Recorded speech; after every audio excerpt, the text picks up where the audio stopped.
Hello my dear students, once again welcome to Logic and Philosophy online classes.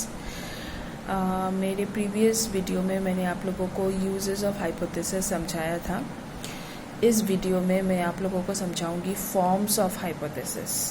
ठीक है, I hope कि you all remember what is a hypothesis. A hypothesis is a provisional supposition.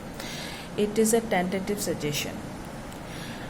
मतलब जब किसी case को solve करना होता है तो सबसे पहले हम लोग उसको ऑब्जर्व करते हैं और उसके बाद हम लोग बहुत सारे अंदाज़ा लगाते हैं.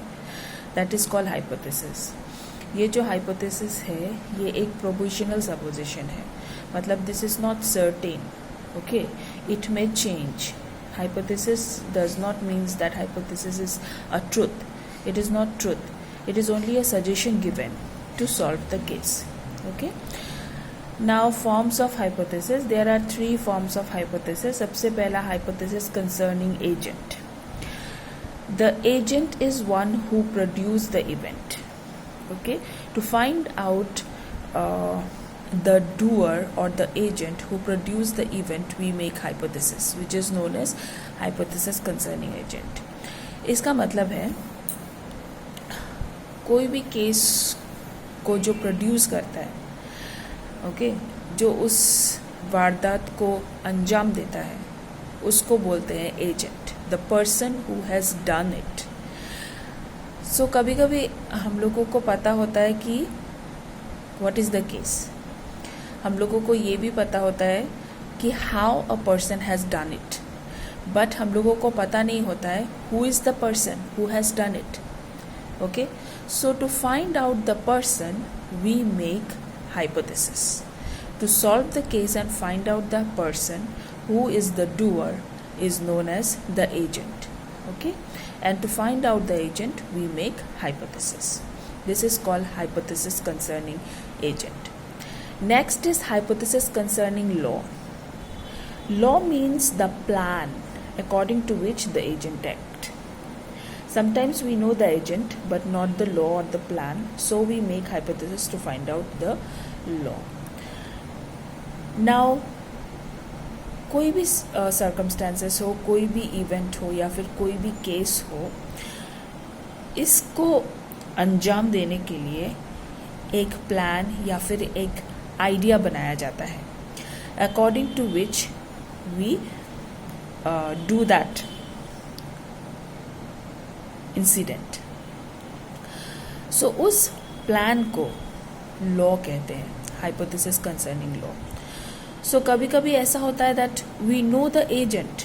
हम लोगों को पता है the agent, the person who has done this, but we does not know the plan.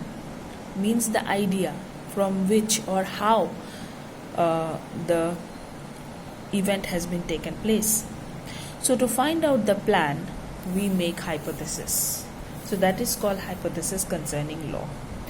And the last one is hypothesis concerning collocation. Collocation का मतलब यहाँ पे है arrangement.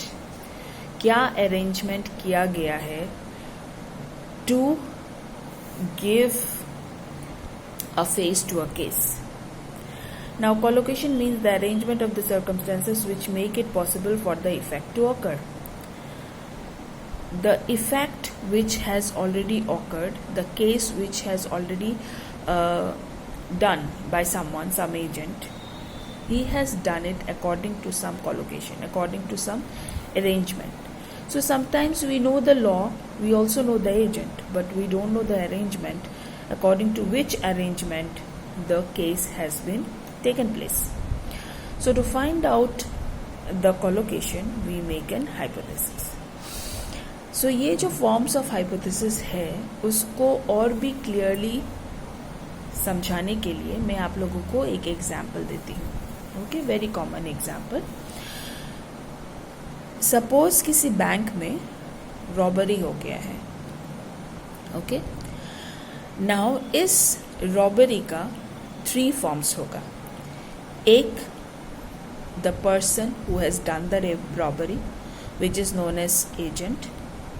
एक, the law or the plan according to which the robbery has been done, that is called hypothesis concerning law. And the third one the arrangement, robbery के लिए क्या arrangement किया गया है. Without arrangement, without plan, the robbery could not have been taken place in the bank, right.